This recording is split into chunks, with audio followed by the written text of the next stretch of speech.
Time and work problem. এখানে এ এবং B একটি কাজ 25 ডেজে শেষ করতে পারে। এ এবং বি কাজটা শুরু করে এবং বি লাস্টে 10 দিন করে, মোট তাহলে সময় লাগে 30 ডেজ। তাহলে এ একা করলে কাজটি কতদিনে শেষ করবে?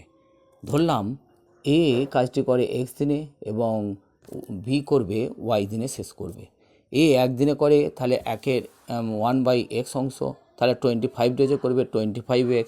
সেমভাবে ওয়াই করবে 25/y, তাহলে এ এবং বি একসাথে 25 ডেজে করবে 25/x প্লাস 25/y।